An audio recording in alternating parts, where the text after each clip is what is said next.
ቀለል አድርጋችሁ 50 ፍየሎችን በግቢያችሁ ብትሰሩ ምን ያክል አዋጭ ነው? ትርፋችን፣ ኪሳራችን፣ ጠቅላላ እጃችን ላይ የተጣራ የሚደርሰው ሳንቲም ምን ያክል እንደሆነ እንመለከታለን። ዛሬ በ50 ፍየሎች ጀምረን በምን ያክል ገዝተናቸው፣ ምን ያክሉ ተሞክቶ፣ ምን ያክሎቹ ወልደው በምን ያክል ጊዜ ይደርሳሉ፣ ሽያጭስ ላይ ምን ያክል ናቸው የሚለውን ዛሬ መረጃ አካፍላችኋለሁ። በዚህ በፍየል እርባታ ላይ መሰማራት የምትፈልጉ ካላችሁና ወጪ ገቢያችሁን ለመስራት ፈልጋችሁ ምናልባት የኢንፎርሜሽን እጥረት ካለባችሁ ይሄ መረጃ በጣም ይጠቅማችኋል። ልክ እኔ እየሰራው ባለውበት አይነት መንገድ የምትሰሩ ከሆነ በተለይ በዘመናዊ የፍየል እርባታ አያያዝ ላይ የምትሰሩ ከሆነ እጅግ ጠቃሚ የሆነ መረጃ ልስጣችሁ። ዛሬ የምንጀምረው በ50 ፍየል ነው። በቀላሉ እንግዲህ አንዳንዶቻችን የፍየል እርባታ ስራ መስሎም አይታየንም። እንደ መዝናኛም እየቆጠራችሁት ግን በጣም ጥሩ የተጣራ ትርፍ የምታገኙበት አይነት ቢዝነስ ነው። ከዚህ በተጨማሪ ታዲያ ስለ ቢዝነስ ስናወራ ሪስኩ ምን ያክል ነው ብላችሁ ከጠየቃችሁኝ እጅግ በጣም የሚያስቅ አይነት ሪስክ ነው ያለው። በጣም ዝቅተኛ የሆነ አይነት ሪስክ ነው ያለው። ፍየል እንግዲህ ለእናንተ አልነግራችሁም፣ በትንሹም ቢሆን ሰርታችሁ ታውቃላችሁ ብዬ አስባለሁ።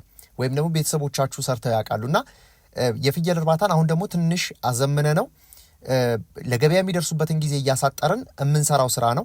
ጠቅላላ ዝርዝር መረጃዎችን ነው በዚህ ቪዲዮ የያዝኩላችሁ ማለት ነው። በመጀመሪያ ደረጃ 50 ፍየሎችን በግቢያችሁም ሊሆን ይችላል፣ በተከራያችሁበት ቦታም ሊሆን ይችላል ብትይዙ እያንዳንዳቸውም በ8000 ብር ገደማ እንድገዟቸው ፈልጋለሁ። 8000 ብር ገደማ ማለት ከዚህ ቀደም እርግዝና ያለያዙ ወይም ደግሞ ክበድ ያልሆኑ እናንተ ጋር መጥተው እርግዝና መያዝ የሚችሉ ናቸው። የቦዲ ኮንዲሽን ስኮራቸው በጣም ምርጥ የሚባል ታዲያ መሆን አለበት። ያ ማለት ሰውነታቸው በጣም ጥሩ ላይ ያለ ፍየሎች፣ ያ ማለት ከዚህ ቀደም እርግዝና ያልያዙ ከዚህ ቀደም ያልወለዱ ገና የመጀመሪያቸው እርግዝና እናንተ ጋር ለመያዝ ሲመጡ ጥሩ የሆነ የሰውነት አቋም ሊኖራቸው ይገባል። ልጅም ሆነው በሰውነትም ተጎድተው የምገዟቸው ከሆነ ይሄ የ6000 ብርና የ7000 ብር ግዢ ነው የሚሆነው። በ8000 ብር ግን 1000 ብርና 1500 ብር ጭማሪ ያደረግኩበት ምክንያት እናንተ ጋር መጥተው እርግዝና በፍጥነት እንዲይዙላችሁ ስለሚያስፈልግ ነው። ስለዚህ የመጀመሪያ እርግዝና የተዳረሱ ወይም ደግሞ ይሄ የማቹሪቲ ኤጃቸው ላይ የደረሱ አይነት ፍየሎችን አይታችሁ መርጣችሁ ትገዛላችሁ ማለት ነው። እነዚህ በ8000 ብር የምንገዛቸው 50 የሚጠጉ ፍየሎች 400,000 ብር ገደማ ወጪ ይኖርባቸዋል። ስትገዟቸው ብቻ 400,000 ብር ያክል ወጪ ይጠበቅባቸዋል። በሁለተኛ ደረጃ ለ150 ቀን ያክል መኖ ይፈልጋሉ። አርግዘው እስኪወልዱ ድረስ እርግዝናቸውን ከያዙበት ቀን ጀምሮ እናንተ ጋር እንግዲህ ፐርፌክት እናንተ ጋር መጥተው ያዙ ሊባል አይችልም። ግማሾቹ ምናልባት 1 ወር ሊሆናቸው ይችላል። አያስታውቅባቸውም። ቄብ ብለን የምንገዛቸው በጣም እንግዲህ ጽንሱ በጣም ገና የነበረበት ወይም ደግሞ በጣም ማያስታውቅበት አይነት ደረጃ። እንግዲህ ፍየሎች እርግዝናቸው የሚታወቀው ከ3 ወር በኋላ ነው። በአይን የሚታወቀው ወይ ያስታውቅባታል የምትሉት ነገር ከ3 ወር በኋላ ነው። ነገር ግን ደግሞ 1 ወር፣ 15 ቀን፣ 20 ቀን፣ 2 ወር እንደነዚህ አይነት አካባቢዎች ላይ ብዙ ልዩነት ላይ ያመጣ ይችላል። በተለይ ደግሞ ሰውነታቸው ሞላ ያለ ከሆነ መግቢያ ላይ እንደጠቀስኩላችሁ ያማረ የሆነ ሰውነት ካላቸው መጀመሪያ እርግዝናቸው በቶሎ የሚታወቅም አይደለም። ስለዚህ ከዚህ ጋር ተያይዞ 400,000 ብር ያክል ለ50 ፍየሎች ወጪ ታደርጋላችሁ። 150 ቀን ያክል ትመግቧቸዋላችሁ። እነዚህ እርግዝና ያልያዙ ካሉ እናንተ ጋር እርግዝና እንዲይዙ ለ50 ፍየሎች 3 የሚጠጉ እንግዲህ ለወጠጤዎችን ታዘጋጃላችሁ ማለት ነው። ለዘር የሚሆኑ ወጠጤዎችን ታዘጋጃላችሁ፣ ለዘር የሚሆኑ ኮርማዎችን ታዘጋጃላችሁ ማለት ነው። እነዚህን ለኮርማ የሚሆኑ አይነት ፍየሎችን ጥሩ ልጅነት ያላቸውን ጥሩ አቋም ያላቸውን ማጥቃት የሚችሉ ጠንካሮቹን መርጣችሁ ታስገቡላችኋላችሁ። አጠቃላይ የፍየሎቻችን ግዢ ወደ 53 ሊጠጋ ነው ማለት ነው። 53 ሊጠጋ ነው። 50 እናቲት ፍየሎችን እንገዛለን። በመቀጠል ደግሞ 3 ለርቢ የሚሆኑን ዘር የሚያስይዙልን ኮርማዎችን እናዘጋጃለን ማለት ነው። ከዚህ በመቀጠል ታዲያ የምንመለከተው ከመኖ ወጪ ጋር ተያይዞ ነው። እንግዲህ አንዷ ፍየል ለ150 ቀን ያክል እናንተ ጋር ትቀመጣለች ማለት በዚህ በ150 ቀን ጊዜ ውስጥ 4050 ብር ያክል ወጪ ይጠበቅባታል። የመኖ ማለት ነው። 4050 ብር ያክል ወጪ ይጠበቅባታል። ይሄ ማለት እንግዲህ አንዷ ፍየል አርግዛ እስክትወልድ ድረስ ያለ ወጪ ማለት ነው። ሌሎች ወጪዎችን እንግዲህ በጣም ጥቃቅን የሚባሉትን አልያዝኩላችሁም። ነገሩ ብቻ እንዲገባችሁ ዋና ወጪ የሚያስወጧችሁንና ከበድ ያለ ወጪ ናቸው ምላቸውን ያስቀመጥኩላችሁ። አንዷ ፍየል አርግዛ እስክትወልድ ድረስ 4050 ብር ትወልዳለች። የመጀመሪያ እርግዝናዋ ለምሳሌ እናንተ ጋር ስትመጣ 1 ወር ሆኗት ከነበረ 2 ወር ከነበራት በጣም ዝቅተኛ ወጪ ነው የምታወጡት ከዚህ ማለት ነው።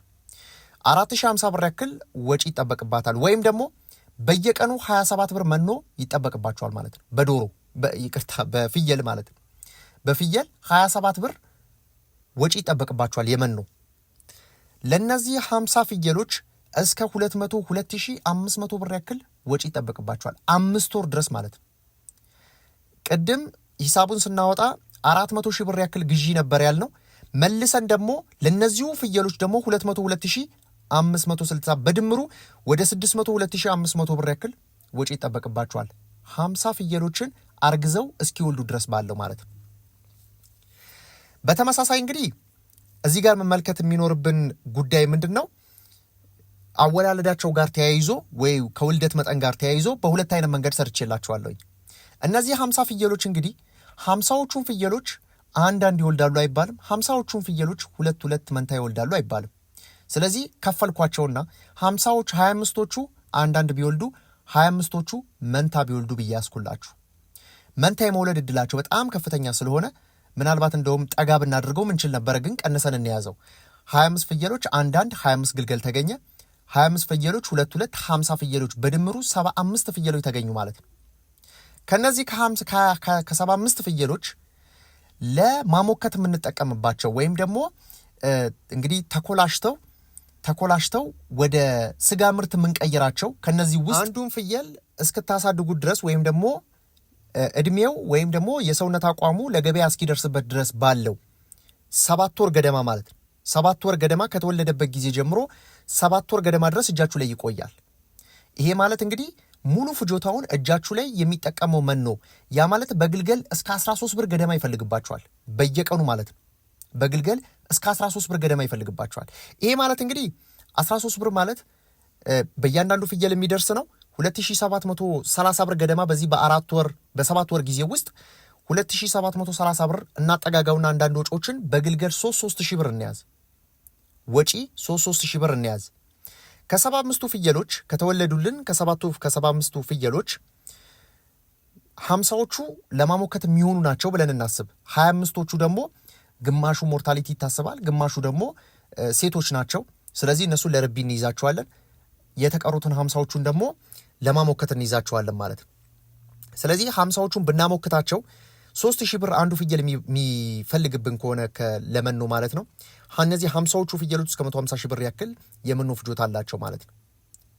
የመኖ ፍጆታ እስከ 150 ሺህ ብር ገደማ የመኖ ፍጆታ አለባቸው። እነዚህ እያንዳንዳቸው 75 ፍየሎች ውልደት አለን። ከ75ቶቹ ፍየሎች 50ዎቹ ከ25ቶቹ ውስጥ 2 ወይ 3 ሞርታሊቲ ቢኖርብን ወይም ደግሞ የሞት መጠን ቢኖር ከዛ በተጨማሪ ደግሞ 50ዎቹ ቢሞኩትልን ለፍየሎቹ ለነዚህ ለሚሞክቱት ብቻ በ7 ወር ጊዜ ውስጥ 150 ሺህ ብር ገደማ ለመኖ እናወጣለን።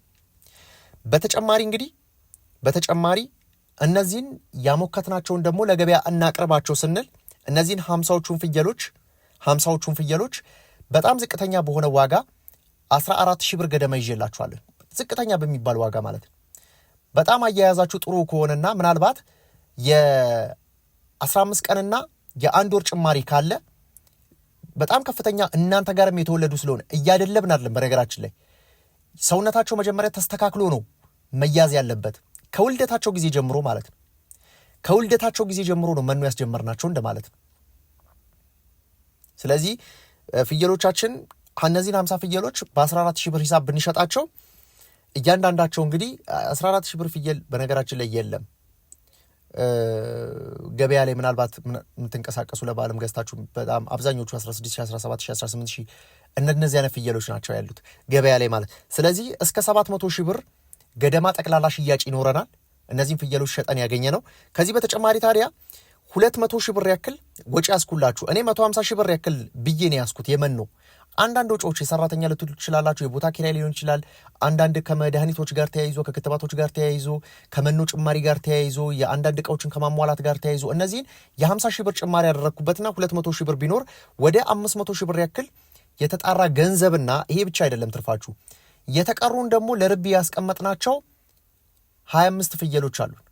ከ23 ከ22 እስከ 25 የሚጠጉ ፍየሎች